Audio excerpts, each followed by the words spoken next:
Hello everyone! This next game was played in 1971 in Vancouver, Canada, and it was the quarterfinal candidates match for the World Championship. And I already showed you one game in Bobby Fischer's match against Bent Larsen, and I showed you that one game in his match against Tigran Petrosian. So I thought it would only be fair to show you one game he played against Mark Taimanov. But not just any game, this is the famous Game 3 of the match Fischer-Taimanov. And it was a very intense game because game number 2, Bobby Fischer won game number 1, and game number 2 was adjourned. And then while playing game number 3, Fischer got an offer from the Soviets to resign game number 3, and then Taimanov would agree to a draw in game number 2. So after 3 rounds of the match, the score would be tied, and it would be an even field.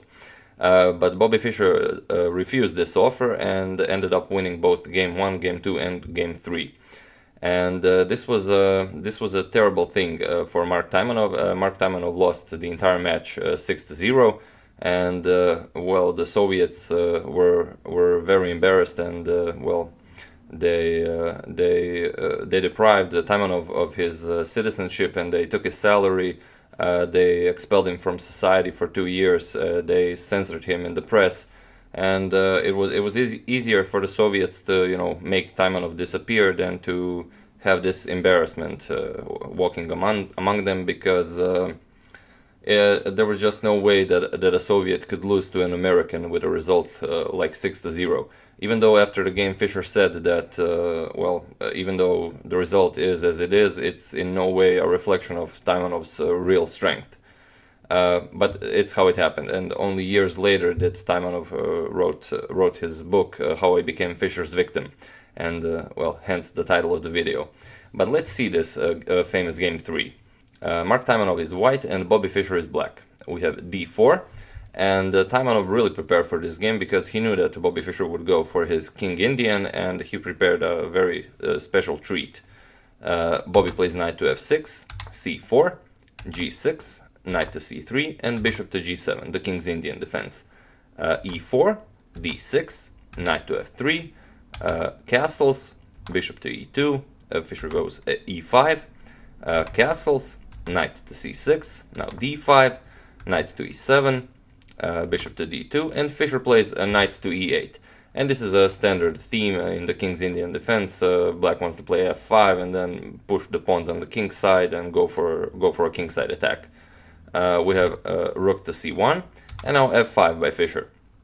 Taimanov plays queen to b3. We have b6 by Fischer. E captures on f5, and now g captures on f5. And knight to g5. Since Fischer already played f5, he weakened this e6 square. And if Fischer wants to get rid of this knight, he will have to play h6 and then further weaken his king's position. So knight to f6 by Fischer, and now f4. And Fischer does play h6. He wants to get rid of this knight. We have f captures on e5 first. Now d captures on e5. And probably it's okay to play knight back to f3, but Taimanov decides to go for a more active move and plays c5. And this isn't really a piece sacrifice, as if h captures on g5, Taimanov would play d6 with a check to the king and then winning the piece back. And with an open h file, this would be somewhat better for white. So after c5, Fischer actually finds the best idea. He plays knight f captures on d5. We have knight captures on d5, and now again knight captures on d5. And this is a pretty good position for Taimanov, and he would really like to play bishop to c4 here to pin this knight. But Fischer has this c6 move. So Taimanov finds a brilliant idea. He plays c captures on b6, and now of course c captures on b6 is impossible because Fischer needs this c pawn to be able to play c6. So he has to play a captures on b6, and now Taimanov plays rook to c6. And this is a great move, as it prevents Taimanov from playing c6 after bishop to c4, which is now a great threat. But this rook to c6 move also prevents bishop to e6, so Fischer can't really protect this knight. And Taimanov said that after he played this rook to c6 move, that he was completely sure that he was winning and that he would win this game. And well, actually Fischer finds the only move that continues the game for black, the only move in the position, and he plays king to h8. And this is the critical position of the game, and Taimanov said even after this king to h8 move, he was so sure that he was winning, and he was thinking about the move queen to h3. And this would, well, if he played queen to h3, the threat is pretty simple. If, for example, if black plays a slow move like bishop to b7, the threat is rook captures on h6. And this is forced mate into whatever black plays. For example, king to g8, rook to h8 check. The king can go to f7 because it's covered by the knight. The only move is for the bishop to capture the rook, and then simply queen to h7 checkmate. So this was definitely a good idea. But after queen to h3, well, he did have to consider a lot of things like rook to f6, protecting, and the knight to f6. And Taimanov actually spent 72 minutes, so 1 hour and 12 minutes on this move. And in the end, he couldn't find a good continuation for white.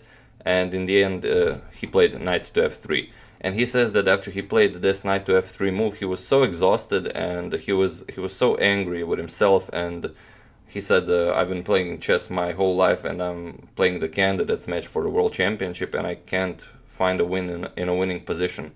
And he didn't know what was going on, if Fischer was really this strong. He said that he was starting to consider that Fischer was invulnerable.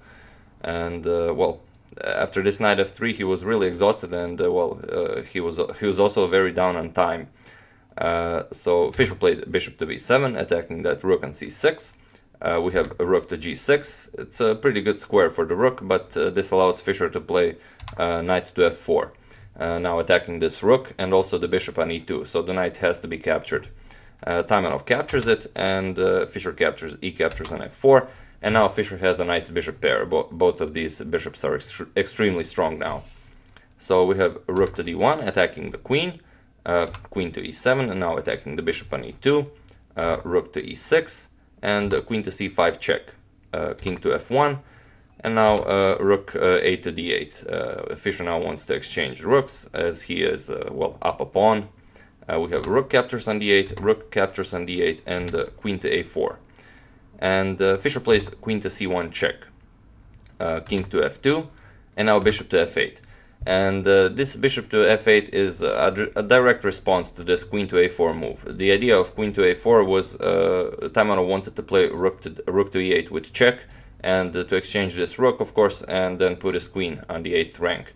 But this bishop to f8 idea kind of stops this. Now rook to e8 is without a check. So he plays b4, and now Fischer plays bishop to e4, a very nice centralizing move by Fischer. And well, Taimanov plays rook to e8, now threatening to capture this bishop on f8, and also, well, after the rooks are exchanged, then this queen would be extremely strong here. But this was actually Fischer's idea. Now, I don't know if Taimanov missed Fischer's next move, because I didn't read Taimanov's book, although I am planning to. So I don't know if this is a blunder by Taimanov because he was, in time trouble, or did he willingly go into this. But he allows Fischer to play bishop to c6, now attacking both queen and the rook here. And, well, Taimanov's next move is pretty much forced. He plays queen captures on c6, giving up the queen for 2 pieces. Queen captures on c6, and rook captures on d8. And, well, okay, he does have 2 pieces for the queen, but the coordination between white's pieces isn't that great. And, well, it'd be maybe a lot better if this was a dark squared bishop here, but it's not. So we have queen to f6, defending the bishop and also attacking the rook. Every tempo is important in positions like this. Rook to c8, now queen to e7. We have king to f1, king to h7, getting out of the pin. Knight to d4, bishop to g7, attacking the knight. Knight to b5.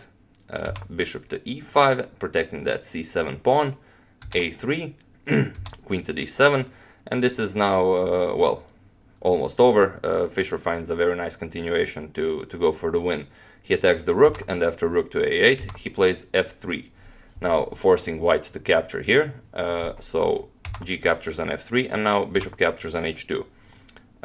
King to g2, attacking the bishop, and now Fischer simply plays queen to g7 check. Taimanov captures the bishop, and now queen to e5 check, now attacking this bishop as well. So king to g1, and after Taimanov played king to g1, he also resigned the game, because, well, after the queen captures this bishop, the coordination between white's pieces is simply bad. He's attacking the knight, and for example, if white were to play a4, well, simply f4 is completely winning, and he would win this pawn, and this f pawn would rush down the board, and this is quickly over. So yeah, like I said, this is game number 3, and Fischer continued to win all 6 games, so a very nice result by Fischer, 6-0.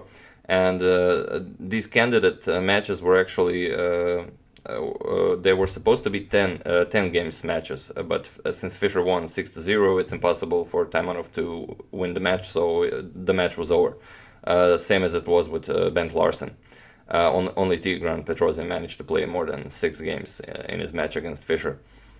So yeah, a very nice game, and I am interested in if any of you have read Taimanov's book, How I Became Fischer's Victim. And yeah, that's it. As usual, you can check 2 of my previous videos here, and thank you all for watching. I do wanna thank Henrik Johan Ligi for your contribution to my channel. I really appreciate it, and I will see you soon, guys.